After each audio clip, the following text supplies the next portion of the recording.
Bayangkan, kau baru lulus SMA, penuh mimpi dan rencana kuliah di kota besar. Tapi satu malam, ibumu memanggilmu dengan mata sembab. Nak, kamu harus menikah, besok. Bukan dengan pemuda, tapi dengan seorang kiai tua, beristri 2, dan sudah punya cucu. Karena apa? Karena utang. Dan malam itu, hidupmu resmi bukan milikmu lagi.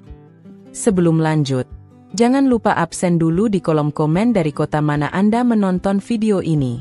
Dan pasti jangan lupa subscribe dulu. Saya doakan yang sudah klik subscribe rezekinya lancar. Amin. Namaku Alia, usia 18 tahun. Sejak kecil hidupku hanya bersama ibu, setelah ayah meninggal dalam kecelakaan kerja saat aku masih SD. Kami tinggal di desa kecil di Jawa Timur, dekat pondok pesantren milik seorang kiai yang disegani, Kiai Haji Mustafa. Orang-orang menyebutnya Kiai Sakti, tapi juga Kiai yang licin. Ibu membuka warung kopi kecil di depan rumah, tempat para santri kadang nongkrong sambil menunggu jadwal mengaji. Aku sering membantu sepulang sekolah, walau diam-diam aku lebih suka menulis cerpen dan berharap bisa kuliah di Surabaya. Semua tampak normal, sampai malam itu. Warung hampir tutup ketika datang seorang tamu tak biasa. Bukan santri, bukan tetangga. Tapi Ustaz Roni, tangan kanan Kiai Mustafa. Ia duduk dengan santai, tapi matanya tajam, memerhatikan ibu yang tampak gugup. "Ada apa, Pak Ustaz?" tanya ibu, menyajikan teh hangat. Ustaz Roni hanya tersenyum tipis. "Bismillah, saya cuma mau mengingatkan. Tenggat waktu sudah dekat. 50 juta itu harus kembali minggu depan." Aku terdiam. 50 juta? Setelah Ustaz itu pergi, aku mendesak ibu. Awalnya dia tak mau bicara, tapi akhirnya jebol juga tangisnya. "Bu, apa maksudnya 50 juta? Ibu pinjam dari siapa?" Ibu minjam dari Kiai. Waktu warung hampir bangkrut, ibu nekat. Ibu kira bisa nyicil dari hasil jualan, tapi aku membeku. Tak tahu harus bicara apa. Tapi yang lebih mengejutkan, kata-kata ibu selanjutnya. "Alia, Kiai punya syarat agar utang kita lunas. Dia ingin menikahimu." Seakan bumi di bawahku runtuh. Menikah? Dengan siapa? Kiai Mustafa? Yang usianya hampir 70? Ibu sudah bilang belum tentu kamu harus ikut tinggal di pesantren. Dia bilang kamu hanya akan jadi istri simbolik, kata ibu, seolah mencoba menenangkan. Tapi tidak ada yang tenang malam itu. Aku menatap langit-langit kamar, dan tahu, mimpi kuliahku baru saja dikubur tanpa upacara. Malam belum habis ketika sebuah mobil hitam berhenti di depan rumah kami. Lampunya dimatikan sebelum berhenti. Aku mengintip dari balik tirai, jantungku berdetak tak karuan. Dari dalam mobil turun 2 orang, Ustaz Roni dan seorang pria tua bersorban putih, wajahnya tak asing. Itu dia, Kiai Mustafa. Ibu segera membukakan pintu dan menyuruhku menyingkir ke dapur, tapi aku tetap menguping dari balik pintu. Suara mereka samar tapi cukup jelas untuk kubedakan. Sesuai janji, besok malam akadnya. Nikah siri. Syaratnya sederhana. Kami tidak akan menuntut tinggal bersama, asal syarat administrasi terpenuhi. Tapi, anak saya masih muda, Pak Kiai. Suara ibu gemetar. Saya sudah beristri, Bu. Ini hanya bentuk pengikat, bukan untuk nafsu. Dan utang panjenengan lunas. Bahkan saya beri tambahan modal warung. Jawab Kiai Mustafa dengan nada yang entah kenapa membuat bulu kuduku berdiri. Malam itu aku menangis dalam diam. Aku tak pernah pacaran, bahkan belum pernah mencium tangan seorang laki-laki selain ayahku. Tapi besok, aku akan menjadi istri sah, walau hanya di atas kertas, dari lelaki seusia kakekku. Keesokan harinya, pagi di rumah kami begitu hening. Ibu lebih banyak diam, aku tak banyak bicara. Tidak ada baju pengantin, tidak ada make up, tidak ada tawa bahagia seperti pengantin lain. Hanya sehelai mukena putih dan wajah pucatku di depan cermin. Malam harinya, beberapa saksi datang diam-diam. Semuanya lelaki. Tidak ada satupun keluarga kami yang diundang. Bahkan, Tetangga pun tak tahu apa-apa. Aku duduk bersimpuh di ruang tamu, dikelilingi orang-orang bersorban. Dan dengan satu lafaz ijab kabul yang diucapkan cepat dan datar, aku resmi menjadi istri dari Kiai Mustafa. Setelah akad, aku diberi sebuah amplop tebal dan selembar surat nikah siri. Lalu, tanpa basa-basi, Kiai Mustafa berdiri dan berkata, "Mulai malam ini, kamu bukan lagi milik ibumu. Kamu milikku. Tapi tak perlu ikut saya ke pondok, belum saatnya." Setelah itu, mereka pergi. Tanpa pamit, tanpa senyum, tanpa rasa. Aku memeluk ibu erat-erat malam itu. Tapi jauh di dalam hatiku, aku tahu, hidupku bukan lagi milikku. Hari-hari setelah akad nikah siri itu terasa seperti mimpi buruk yang tak berujung. Aku masih tinggal di rumah bersama ibu, tapi rasanya semua berubah. Pandangan tetangga yang tadinya ramah kini penuh bisik-bisik dan tatapan aneh. Seolah aku sudah berubah menjadi sesuatu yang tabu. Setiap pagi, aku berusaha menjalani rutinitas seperti biasa. Membantu ibu di warung, mengerjakan PR sekolah, dan menyimpan rencana kuliah dalam hati yang semakin pudar. Tapi ada hal-hal kecil yang mulai mengusik. Seperti telepon dari nomor tak dikenal yang selalu berdering di malam hari, tapi saat aku angkat, yang terdengar hanya suara bisik-bisik tanpa kata jelas. Surat-surat aneh yang tiba-tiba masuk lewat amplop tertutup, tanpa pengirim, berisi kalimat-kalimat doa dan peringatan yang membuat bulu kuduk berdiri. Beberapa santri pesantren yang dulu sopan, kini menatapku dengan ekspresi sulit diterjemahkan, kadang seperti menyimpan rahasia besar. Suatu sore, saat aku menutup warung sendirian, tiba-tiba pintu diketuk pelan. Aku menoleh dan melihat seorang santri muda berdiri, wajahnya serius. "Alia, kamu harus berhati-hati. Kiai Mustafa bukan seperti orang biasa," katanya rendah.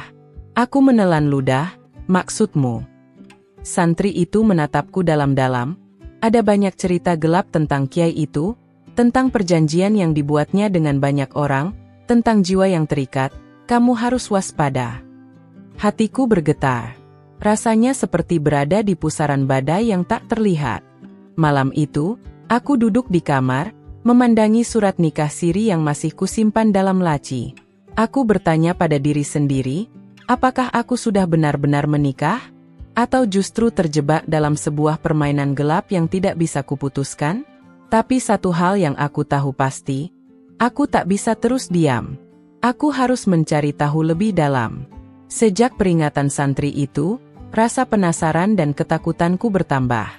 Aku mulai mencari tahu lebih banyak tentang Kiai Mustafa dan pondok pesantrennya. Suatu hari, dengan alasan ingin menemui guru mengaji, aku memberanikan diri masuk ke dalam pondok yang selama ini terasa seperti benteng misteri itu. Bangunannya besar, dengan halaman yang rindang dan aroma dupa yang khas. Namun, yang kutemukan di sana jauh dari gambaran yang kupikirkan. Di balik kesan religius, ada ketegangan yang tak bisa kusembunyikan.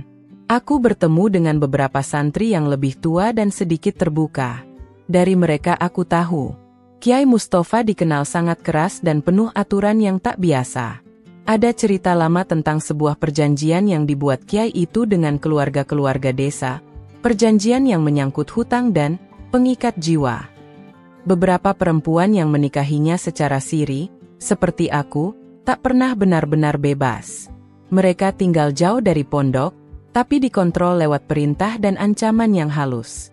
Aku mencatat semuanya dengan hati-hati. Sore harinya, ibu terlihat gelisah. Ia mengajakku bicara serius di dapur. "Alia, aku janji, aku akan cari jalan agar kamu bisa bebas dari semua ini. Tapi ibu juga punya beban besar. Kalau bukan karena hutang itu, kamu tidak akan seperti ini." Aku menggenggam tangan ibu erat. Janji itu seperti harapan kecil yang kupegang kuat. Tapi di balik janji itu, ada kenyataan pahit yang tak bisa dihindari. Kiai Mustafa tidak akan membiarkan perjanjian ini berakhir begitu saja. Beberapa minggu setelah kunjunganku ke pondok, suasana rumah semakin berat. Ibu terlihat semakin lelah dan sering menatap ke kejauhan dengan wajah penuh beban. Utang itu seperti bayang-bayang gelap yang terus menghantui kami. Suatu sore, Ustaz Roni kembali datang. Kali ini dengan wajah yang berbeda, lebih serius dan dingin. "Alia, Kiai Mustafa ingin bicara. Dia ingin mengajukan tawaran," ucapnya sambil menyerahkan sebuah amplop tebal berisi dokumen. Aku membuka amplop itu perlahan. Di dalamnya terdapat surat perjanjian baru dan sejumlah uang yang jumlahnya jauh lebih besar dari utang ibu. Ini adalah cara untuk melunasi utang dan mendapatkan hidup baru. Tapi ada syaratnya. Kamu harus pindah ke pondok dan menjadi istri resmi Kiai Mustafa, bukan cuma nikah siri. Jelas Ustaz Roni. Dunia rasanya runtuh lagi. Pindah ke pondok, jauh dari ibu, dari kehidupan yang aku kenal, menjadi istri resmi Kiai tua itu. Hatiku menolak, tapi aku tahu jika menolak, ibu yang akan menanggung akibatnya. Malam itu aku duduk termenung, bertarung dengan keputusan yang seolah tak punya jalan keluar. Aku teringat janji ibu tentang mencari jalan keluar. Tapi apa aku harus mengorbankan kebebasanku demi menghapus beban ibu? Dengan berat, aku mengangkat telepon dan mengabari ibu. Suara kami berdua bergetar, tapi keputusan itu sudah di depan mata. Keesokan harinya, aku memberitahu Ustaz Roni bahwa aku menerima tawaran itu, meski hatiku hancur. Hari pertama aku tiba di pondok terasa seperti masuk ke dunia lain. Pintu besar kayu itu tertutup di belakangku, dan aku tahu, ini bukan sekadar tempat tinggal. Ini adalah jebakan hidup. Kiai Mustafa menyambutku dengan senyum dingin. Tidak ada sapaan hangat, hanya tatapan tajam yang menusuk. "Selamat datang, istriku," ucapnya pelan, membuat bulu kuduku berdiri. Aku ditempatkan di sebuah kamar kecil yang rapi tapi sepi. Sepanjang hari aku berputar di antara aktivitas pondok, mengaji, membantu tugas rumah tangga, dan menghadiri pertemuan-pertemuan yang membuatku merasa asing. Santri-santri mulai memperhatikanku, sebagian bersikap dingin, sebagian lain tampak iba. Yang paling membuatku takut adalah ritual-ritual yang mulai dikenalkan Kiai Mustafa. Ada malam-malam di mana aku dipanggil untuk ikut berdoa khusus bersama Kiai dan para santri senior. Suasana sunyi, penuh aura mistis yang membuat aku merasa seperti bukan manusia biasa. Namun, ada satu hal yang aku rindukan. Kebebasan bicara dengan ibu melalui surat dan telepon, meski itu pun diawasi ketat. Di tengah ketakutan dan kebingungan, aku mencoba bertahan. Aku mencari celah untuk mengenal lebih jauh siapa Kiai Mustafa sebenarnya, dan mengapa dia punya kekuatan seperti itu. Tapi di balik ketegangan itu, satu hal jelas. Aku harus kuat, bukan hanya untuk diriku sendiri, tapi untuk ibu yang berjuang di rumah menanggung utang demi aku. Setelah beberapa minggu di pondok, aku mulai menyadari bahwa bukan hanya Kiai Mustafa yang harus kupantau.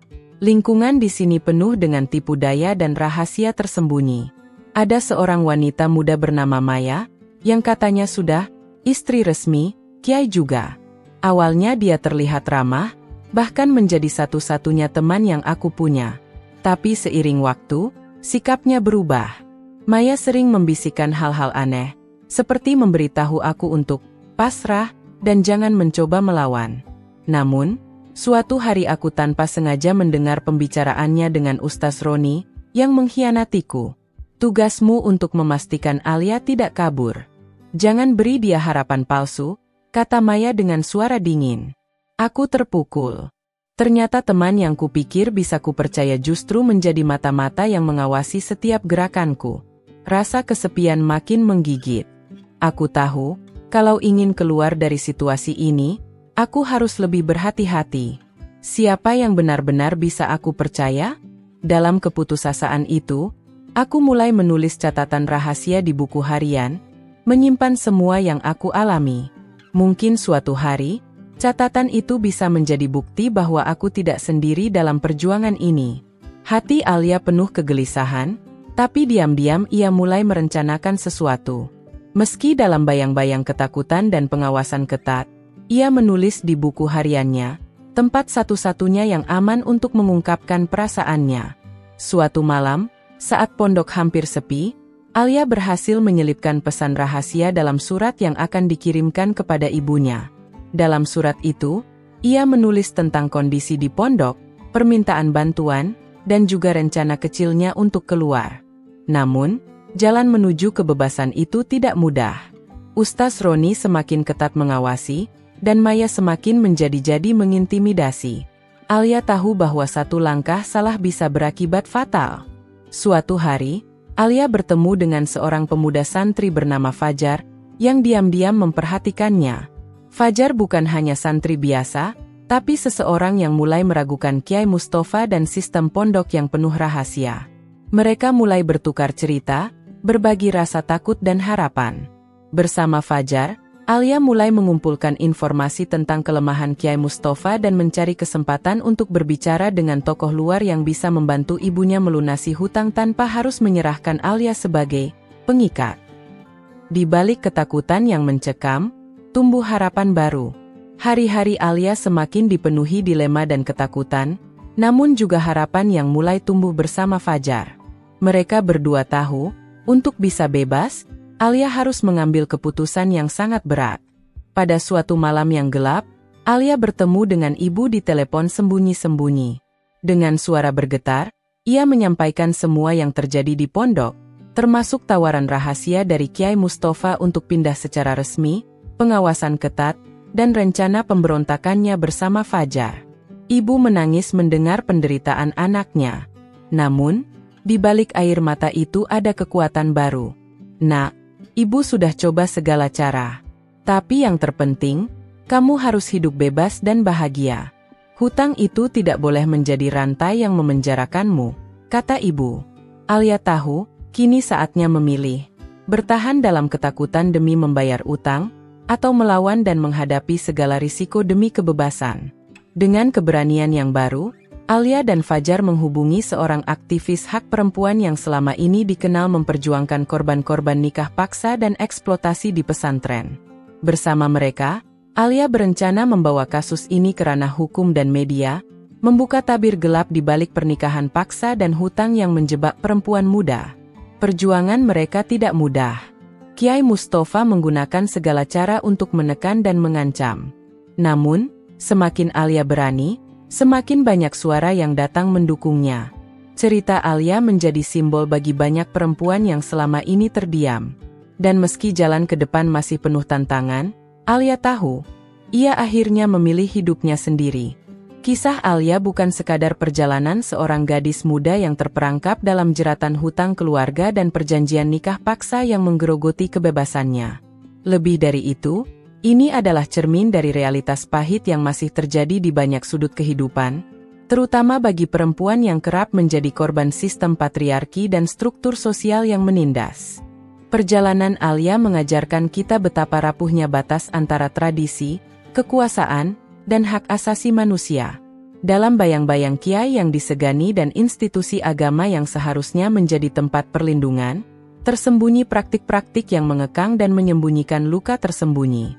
Perjanjian, pengikat jiwa, dan nikah siri yang tidak sah secara sosial maupun hukum, bukan hanya mengikat Alia secara formal, tapi juga memenjarakan harapan dan masa depannya.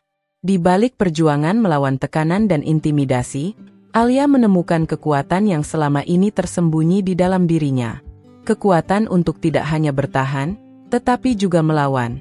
Melawan ketidakadilan, melawan stigma, dan melawan kekuatan yang mencoba menentukan nasibnya tanpa suara. Dengan dukungan sekutu-sekutu yang berani dan harapan yang semakin terang, Alia menunjukkan bahwa keberanian bisa lahir dari ketakutan terdalam sekalipun. Namun, kisah ini juga mengajak kita merenung tentang tanggung jawab bersama, bagaimana masyarakat, institusi hukum, dan pemerintah harus berperan aktif melindungi hak perempuan dan anak-anak dari praktik-praktik semacam ini. Tidak cukup hanya menyalahkan pelaku atau menuntut keadilan secara individual, tapi dibutuhkan perubahan sistemik yang menghormati martabat manusia, membongkar kebisuan dan tabir yang selama ini melindungi praktik-praktik gelap. Alia mungkin adalah satu dari sekian banyak suara yang terbungkam, tapi keberaniannya membuka jalan bagi mereka yang masih terperangkap dalam bayang-bayang ketidakadilan. Kisahnya adalah seruan untuk terus memperjuangkan kebebasan dan hak setiap individu untuk menentukan masa depan mereka sendiri, tanpa harus dikorbankan atas nama hutang, tradisi, atau kekuasaan. Dalam dunia yang semakin terbuka dan berdaya, Semoga kisah seperti Alia tidak lagi menjadi kenyataan, melainkan pelajaran berharga tentang arti sejati kemanusiaan, keadilan, dan cinta yang tidak memenjarakan.